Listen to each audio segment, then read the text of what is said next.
Je m'appelle Juni Hai et Noël dernier a été le pire moment de ma vie. Du moins, c'est ce que pensait ma mère, Brenda. À 25 ans, j'ai été obligée de manger un repas réchauffé au micro-ondes sur le porche, sous une pluie glaciale, tandis que mon frère, sa bande et ses amis trinquaient à mon échec au chaud dans la maison. Brenda ne manquait jamais une occasion de me rappeler que mon existence au salaire minimum était une honte, une tache sur le nom de famille. Je frissonnait sous mon manteau fin, retenant mes larmes tandis que leur rire déchirait l'air froid. Mais ce qu'elle ignorait, c'est que le billet de loterie à 100 millions de dollars qu'elle avait vu glisser de ma poche était un faux. Le vrai avait été encaissé des semaines auparavant et 90 millions de dollars finançaient déjà une association caritative venant en aide aux jeunes sortant du système de placement familial. J'avais joué la carte de la patience, et l'expression de son visage lorsqu'elle a compris que sa demande était vaine resterait un souvenir précieux à jamais. La vie n'avait pas été facile. J'avais mis mes propres rêves d'études entre parenthèses pour m'occuper d'un membre de ma famille malade qui a fini par décéder, me laissant sans ressources, si ce n'est des dettes médicales et un sentiment d'invisibilité. J'ai cumulé 2 emplois dans le commerce pour survivre. Pourtant, Brenda me traitait comme si j'étais une déception qu'elle devait supporter. Crew, en revanche, s'épanouissait sous ses éloges. Il vivait dans un appartement de luxe qu'elle payait, passait ses journées à jouer en ligne et à publier du contenu pour sa marque. Et pourtant, il était célébré comme un modèle d'ambition. Chaque anniversaire, chaque fête, chaque réussite, réelle ou imaginaire, était pour Brenda l'occasion de prouver au monde entier sa réussite. Et moi, j'étais la honte de la famille, l'exemple à ne pas suivre, la fille qui ne réussirait jamais. C'était épuisant, physiquement et émotionnellement. Je me sentais prise au piège entre loyauté et instinct de survie, essayant tant bien que mal de me construire une vie qui ait du sens dans une famille qui me jugeait à chaque dollar gagné et à chaque rêve que je ne pouvais réaliser. Mais l'espoir a parfois des façons étranges de se manifester. Ce matin de décembre où j'ai acheté un billet de Powerball avec mon dernier dollar, je ne rêvais pas de gagner. J'accomplissais un petit rituel, une lueur de défi face à une vie qui semblait déterminée à m'anéantir. Et puis, les numéros sont sortis. Ils étaient tous identiques. Pendant un instant, je n'ai pas ressenti de joie. J'ai ressenti de la lucidité. J'ai compris que cet argent ne se contenterait pas de changer ma vie. Il pourrait réécrire mon histoire selon mes propres termes. Je pourrais rembourser mes dettes, créer quelque chose de durable en hommage à ma grand-mère qui avait toujours cru en moi, et surtout, préserver ma dignité dans un monde qui refusait de la reconnaître. Le décor était planté, les acteurs en place, et j'étais prête à faire du prochain chapitre une histoire de justice, de ruse, et enfin, de liberté. Ce Noël-là, les rôles étaient inversés. Je n'étais plus la fille sur le perron. C'était moi qui détenais le pouvoir, et je comptais bien l'utiliser à bon escient. Brenda ne cachait jamais que la réussite était primordiale pour elle. Elle dirigeait une petite entreprise de décoration d'intérieur florissante, bâtie grâce à un prêt de ma grand-mère Odette, aujourd'hui disparue. Pour elle, chaque recoin de la maison, chaque élément de décoration, chaque composition florale reflétait son goût et son dévouement. Et moi, mes boulots dans le commerce, mes longues heures de travail, mon labeur pour payer les factures et survivre, tout cela n'avait aucune importance. Elle ne manquait jamais une occasion de me rabaisser, comme si mes efforts étaient vains, inutiles et honteux.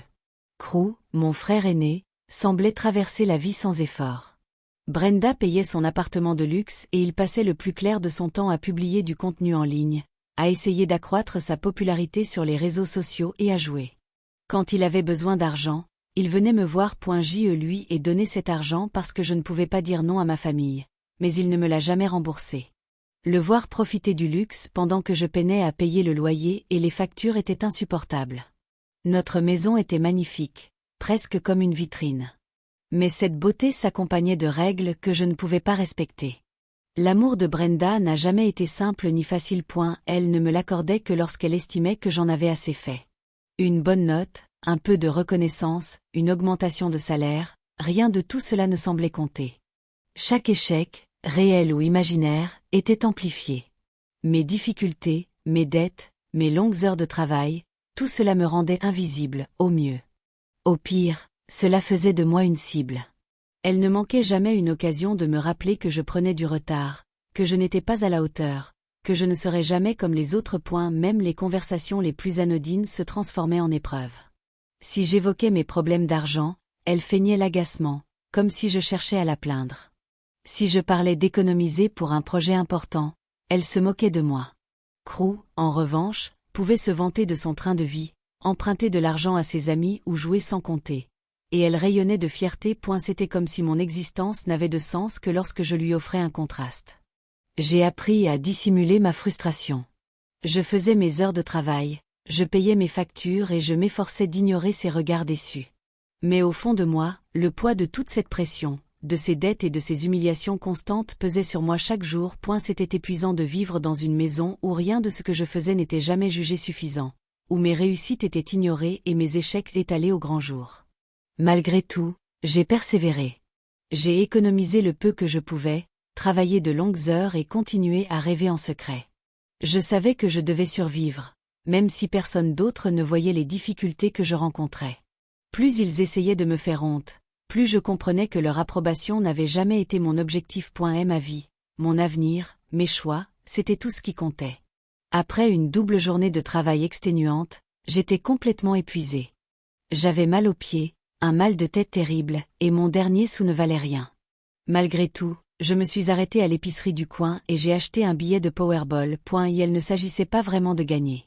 Je n'osais pas rêver si grand, mais c'était un petit geste, une lueur d'espoir, une minuscule rébellion contre tout ce qui m'avait acculé. Serrant ce bout de papier contre moi, j'éprouvais un étrange mélange d'épuisement et de défi obstiné. Le lendemain matin, j'étais assis seul dans la réserve, sous la lumière crue des néons, mon téléphone cassé à la main. Mes yeux ont parcouru les numéros sur l'écran, les comparant à mon billet. Lentement, avec précaution, j'ai revérifié. Chaque numéro correspondait. Absolument tous. Je suis restée figée. Mon cœur battait la chamade, mais ce n'était pas la joie intense et vertigineuse que j'attendais. À la place, une certitude froide et implacable s'est abattue sur moi. Ce n'était pas un simple coup de chance. C'était une opportunité. Assise là, je repensais à tout ce que Brenda avait dit. Chaque rire moqueur de l'équipage.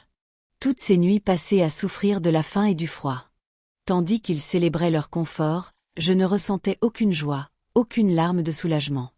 J'éprouvais une détermination nouvelle, comme si un chemin s'ouvrait devant moi. Cet argent ne se contenterait pas de résoudre mes problèmes.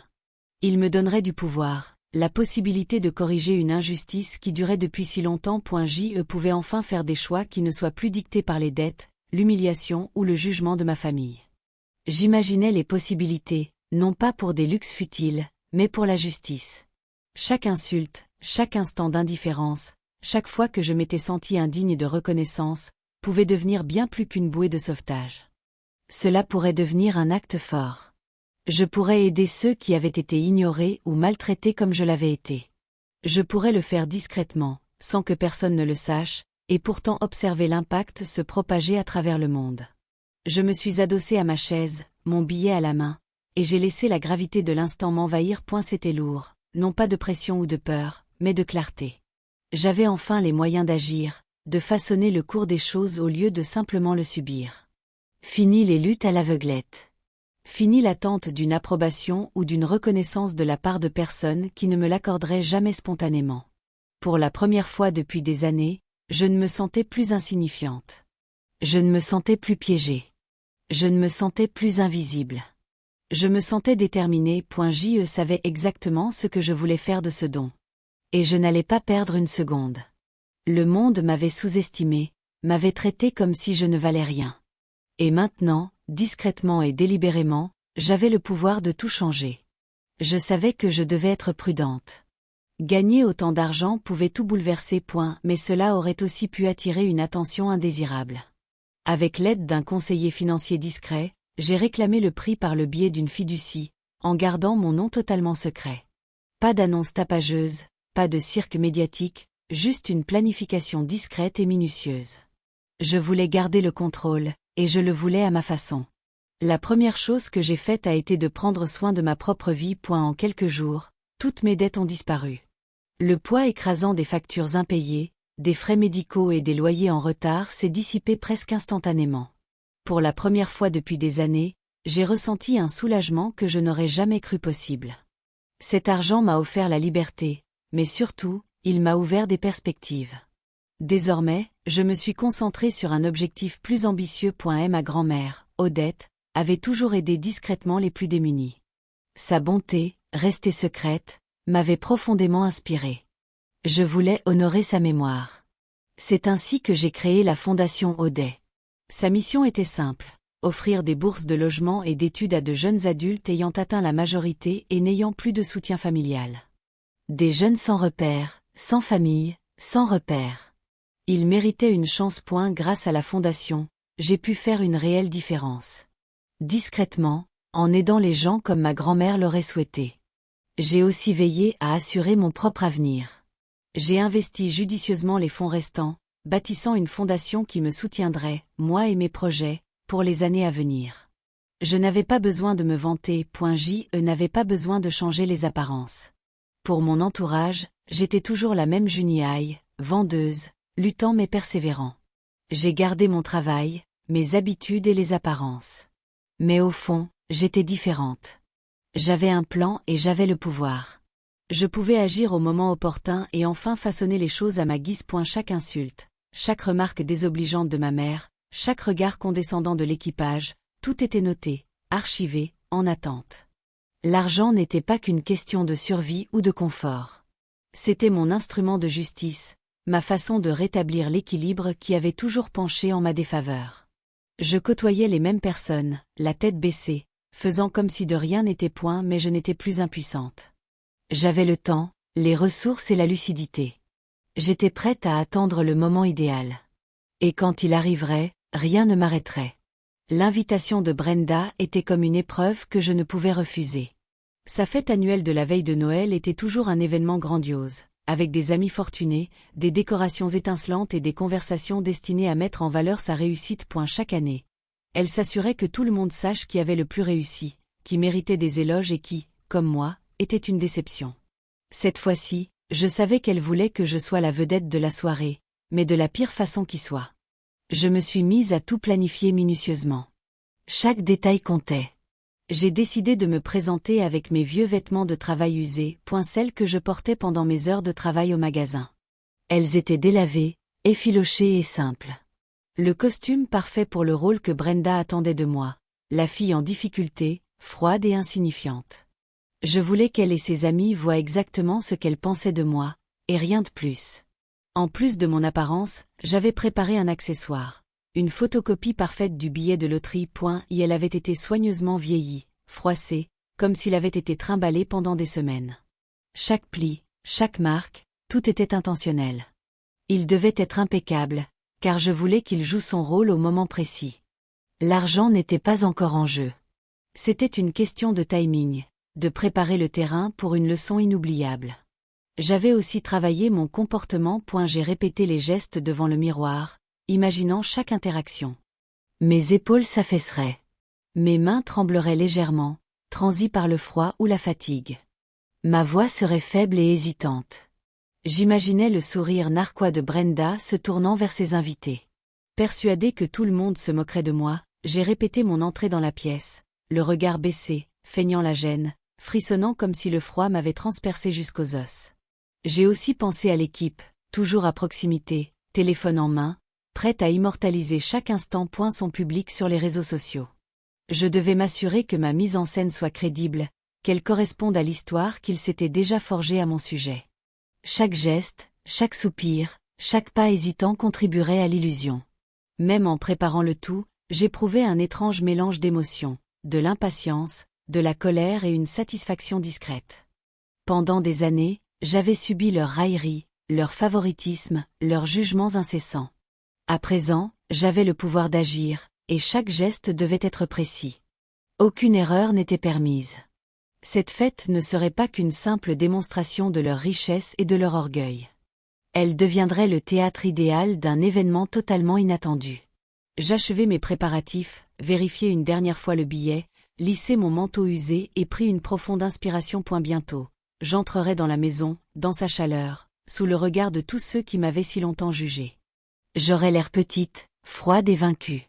Mais derrière cette façade, je détenais tout, la force, le plan et la patience d'attendre le moment parfait.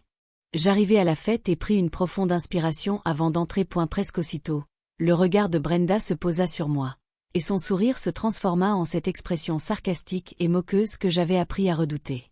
Sérieusement, Junie ? lança-t-elle assez fort pour que tout le monde l'entende. C'est vraiment ce que tu portes. Un silence s'installa dans la pièce, avant que quelques rires polis ne fusent. Crew, bien sûr, était prêt à filmer chaque instant avec son téléphone. Le visage illuminé d'amusement. Je gardais la tête baissée, les épaules affaissées, frissonnant légèrement comme si le froid avait traversé mon manteau.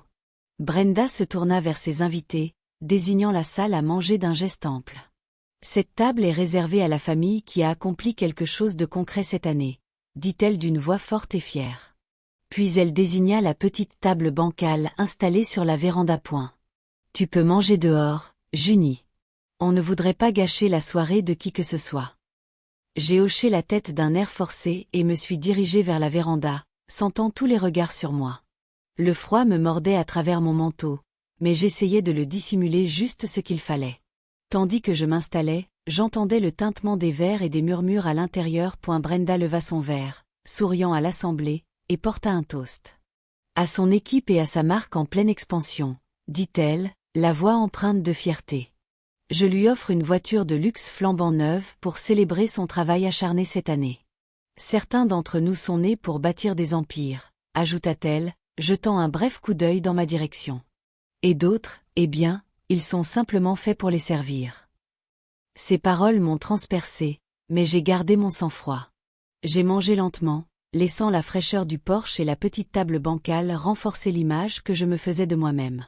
J'entendais des membres de l'équipe rire à l'intérieur, probablement en train de repasser des extraits qu'ils venaient de filmer, tandis que Brenda continuait de divertir ses invités avec des anecdotes sur ses succès et les exploits de son équipe. J'ai fait semblant de me concentrer sur mon assiette, feignant l'épuisement et la défaite, mais en réalité, j'observais et j'apprenais. Chaque mouvement, chaque commentaire, chaque regard, tout cela faisait partie du plan.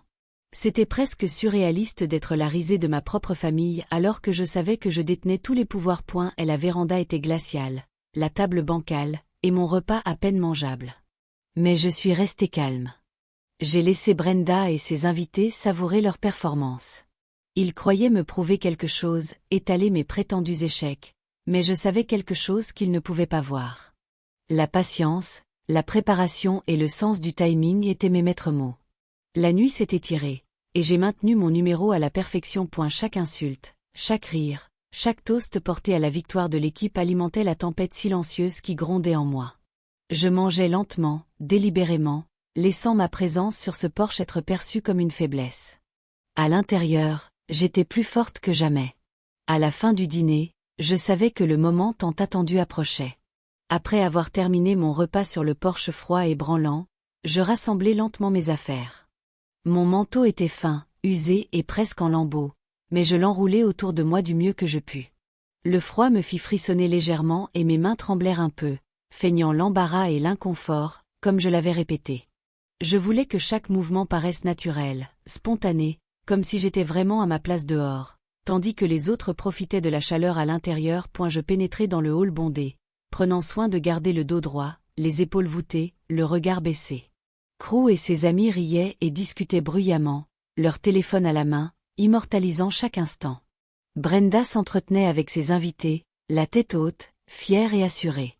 J'avançais lentement, feignant de peiner avec mon manteau, laissant ainsi aux spectateurs constater l'effort que représentait la manipulation d'un vêtement aussi bon marché et usé. Puis vint le moment que j'attendais. Tout en ajustant mon manteau, je fis mine de tâtonner avec la poche, la retournant maladroitement et précipitamment. Mon cœur ne s'emballa pas. Intérieurement, j'étais calme, mais mes gestes paraissaient naturels, accidentels, imprévus.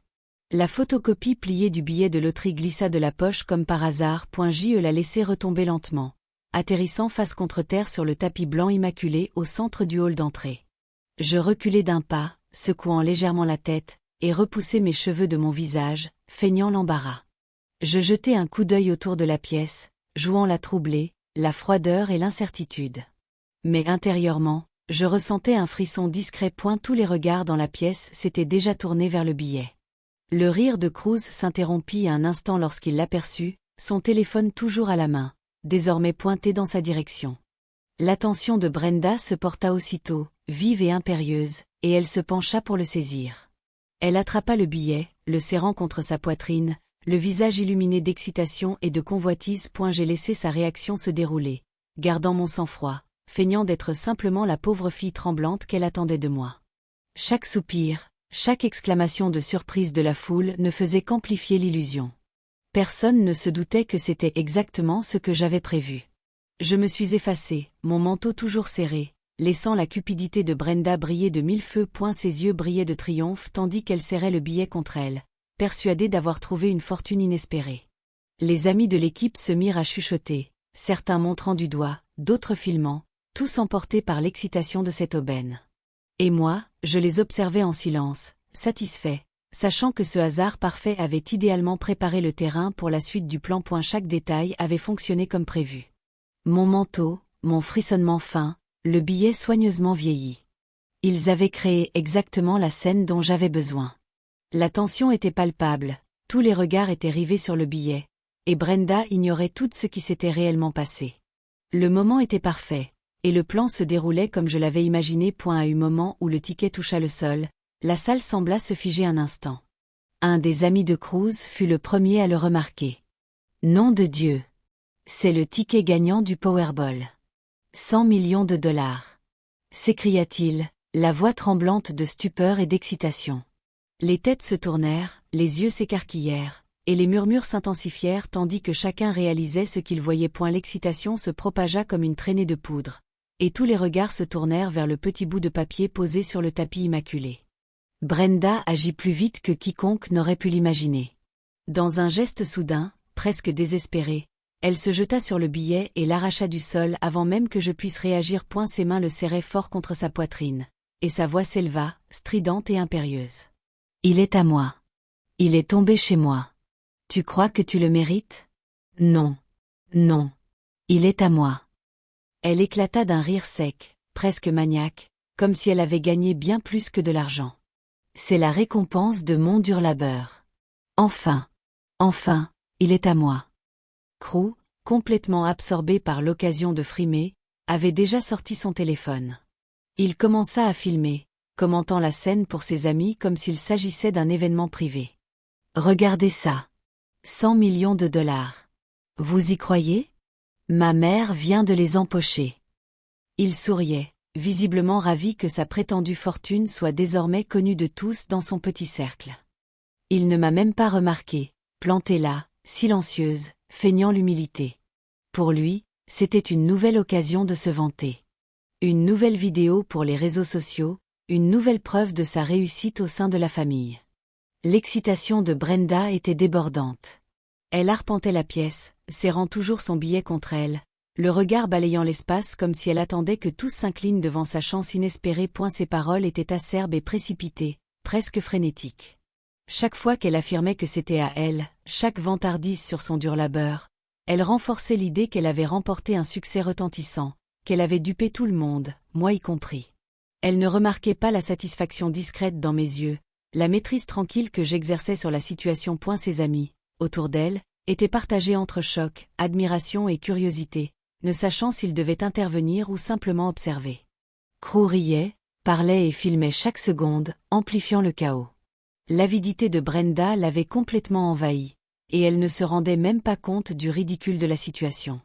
Chacun de ses gestes, chacun de ses cris, chacune de ses déclarations, révélait que l'argent avait libéré une facette d'elle-même qui mûrissait en silence depuis des années. Un côté d'elle alimenté par l'envie, l'orgueil et un besoin désespéré de reconnaissance. Je suis resté silencieux, froid et impassible, laissant la scène se dérouler exactement comme prévu. La pièce vibrait de bruit et d'attention, tous concentrés sur l'avidité frénétique de Brenda. Je savais que ce n'était que le début.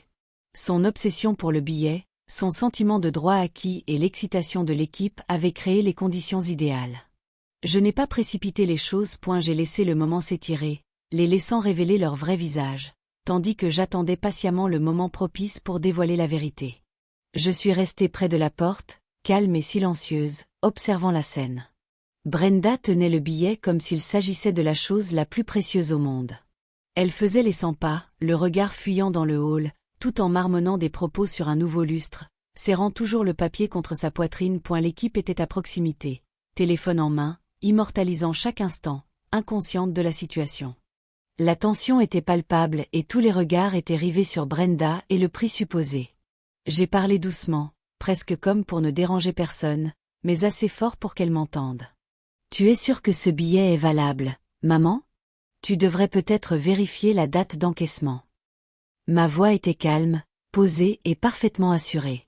Je laissais les mots résonner dans l'air, lui laissant juste le temps d'examiner de plus près et de commencer à s'interroger sur ce qu'elle croyait lui appartenir. Brenda cligna des yeux, d'abord perplexe, puis se pencha en avant.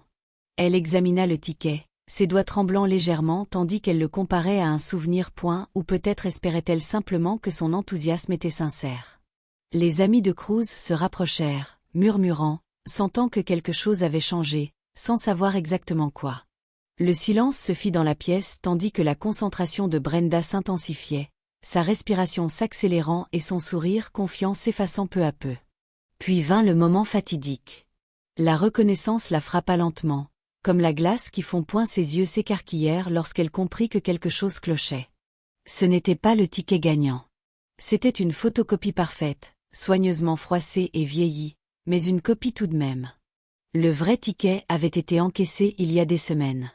Ses mains tremblaient tandis qu'elle le brandissait, et pendant une fraction de seconde, elle resta figée, incapable de réaliser ce qui venait de se passer. Son incrédulité était palpable. Son plan pour s'emparer de ma prétendue fortune avait échoué avant même d'avoir commencé. Un cri strident, empli de frustration, de colère et d'avidité, lui échappa. C'était le cri de quelqu'un qui avait cru avoir tout gagné, pour tout voir s'effondrer en un instant.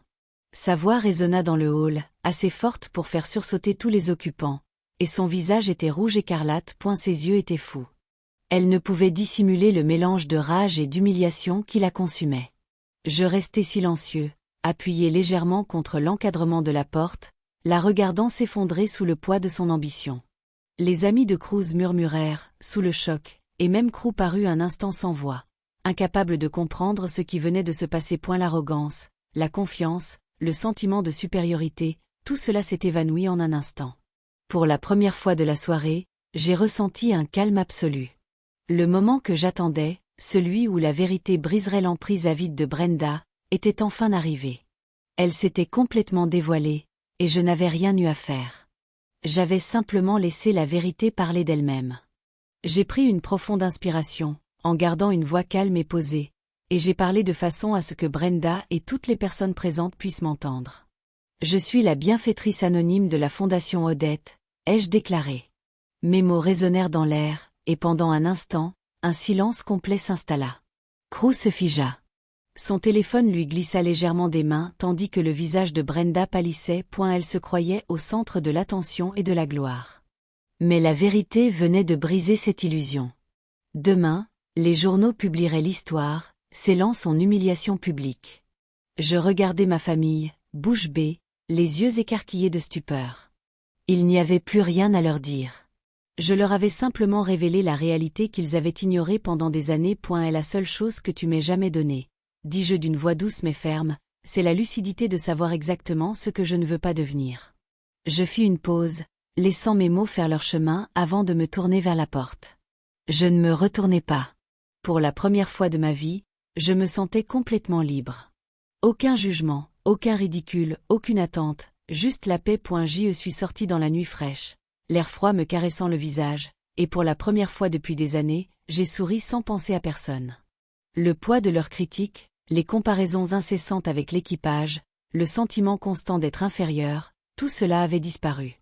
L'avenir m'appartenait, façonné par mes propres choix, mes propres valeurs et le pouvoir discret que j'avais enfin conquis. Des mois plus tard, j'étais assise dans mon nouvel appartement, un espace simple mais beau, baigné de lumière et de calme. Il n'était ni grandiose ni tapax en grave-l'œil, mais il était à moi. Les murs étaient silencieux, les meubles confortables, et l'air y portait une sensation de chez-soi que je n'avais jamais vraiment connue. J'ouvrais la dernière pile de demandes de subventions pour la Fondation Odette. Chacune de ces histoires était un récit de lutte, d'espoir et de détermination, et j'étais honoré de contribuer à offrir à ces jeunes adultes la chance d'une vie meilleure. Je souriais en lisant les candidatures, en repensant au chemin parcouru.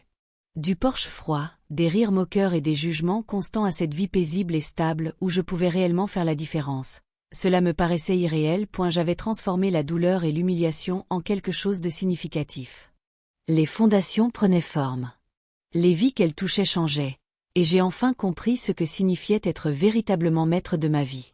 Je me suis adossé à ma chaise, envahi par un sentiment de calme et de satisfaction. C'était plus que la liberté. C'était la paix. C'était un but.et, c'était tout ce pourquoi j'avais travaillé en silence. Pensez-vous que Junie a fait le bon choix en quittant sa famille ou aurait-elle dû les affronter autrement? Chers lecteurs, partagez vos réflexions dans les commentaires. Je suis curieux de connaître votre avis et abonnez-vous pour découvrir d'autres histoires comme celle-ci.